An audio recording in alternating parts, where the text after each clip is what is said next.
Well, a monitoring group says U.S.-led coalition airstrikes in Syria have left at least 43 people dead. The Syrian Observatory for Human Rights says 17 children were among the victims. The UK-based group added that the attacks targeted al-Zawr countryside in eastern Syria. U.S.-led coalition carries out regular air raids in Syria under the pretext of targeting Daesh terrorists. However, there have been many reports of civilian casualties on the ground. The coalition has acknowledged direct responsibility for over 1,100 civilian deaths in Syria and Iraq since 2014. But rights groups say the number of civilian victims is much higher. Crossing over to Tampa, Florida, joined by Scott Ricard, former American intelligence linguist and commentator. Thanks so much for being with us. Well, now they're talking about a monitoring group and talking about the number of airstrikes that the United States has carried out. And of course, the latest one, 43 people dead, this time in Syria. Scott, we hear about this all the time.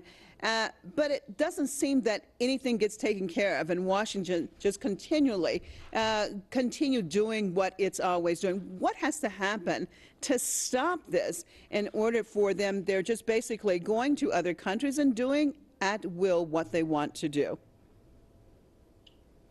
Well, to stop this, I think the first thing that needs to happen is people need to be made aware of the activities, and they need to get clear information. Unfortunately, the U.S. media and most Western media has been silent, not only about Syria, but certainly about Yemen as well. And these environments, the U.S. is setting records on the number of bombs that they're dropping per year now. They've never dropped more bombs in Afghanistan. Certainly, they're helping the Saudis drop bombs in Yemen. And obviously, the bombing campaign has picked up to support the group that the Americans are behind now. This specifically are the Syrian Kurdish YPG. This YPG group is the on-the-ground forces that the United States is providing direct air support, and obviously bombing campaigns have been horrendous. Just last week, over 2,000 bodies were discovered under the rubble of Raqqa from American bombing campaigns. So this is a horrific event in Syria. These bombing campaigns are not being done precisely. 2,000 individuals under rubble in Raqqa should be an example of that. Also, this last bombing campaign on Thursday, over 17 civilians were murdered. These were just refugees escaping other YPG battles in the region. So this is just only awareness and making it, of course, channels like Press TV, RT, and others trying to get out and making their footprint more visible in the global community. Obviously, the United States is unfortunately very hoodwinked by their news networks, and certainly overly entertained and misinformed. Yet, and Scott, with this type of tragedy taking place pretty regularly, unfortunately, if we ask most Americans, perhaps they would say the two countries that the United States is involved in, perhaps they would say Afghanistan and Iraq. Not likely to say other countries. There seems to be a very big disconnect between what the American government is actually doing outside of the country, especially from a military perspective, and what the American people, the average American, thinks that they're doing. You talked about, you touched on the aspect as far as the media and basically being more and more in the entertainment industry than actually informing the populace. So my question to you would be, in this age of technology, is it that Americans do not see other news? Do they not care?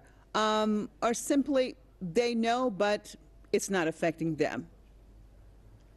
Well, unfortunately, it's not just an American phenomenon. This is a human characteristic. I actually equate humans to sometimes parakeets, unfortunately. What you listen to the most and what you see the most, unfortunately, is what you're going to repeat. And we have individuals across the United States and around the world that watch their respective news networks and their commentary is typical of the channels or the stations in which they subscribe to. So those subscription mentalities are really what drive the public opinion. So sadly, in order to break through that, and you're great lead into this, the technology is absolutely there to provide better information. Sadly, the habits and the desires of the human race is that we're actually, if we're accustomed to something, we feel more comfortable with that information. Information that is unfortunately not in line with the information that we're usually seeing. Sadly, we reject it as human beings. So it's absolutely a human nature phenomena, and it's been taken advantage of by leaders for centuries, sadly. That certainly in the modern media, if you look at the work of Edward Bernays and his book Propaganda, there were actual strategies set up that governments have been using for the past 100 years to use media to control their society. So it's just a terrible situation, and certainly the more work that we can do and the more time that we spend getting the word out, I think is potentially going to touch more people over time, unfortunately. All right, thanks so much for being with us. Scott Ricard, former American intelligence linguist and commentator out of Tampa.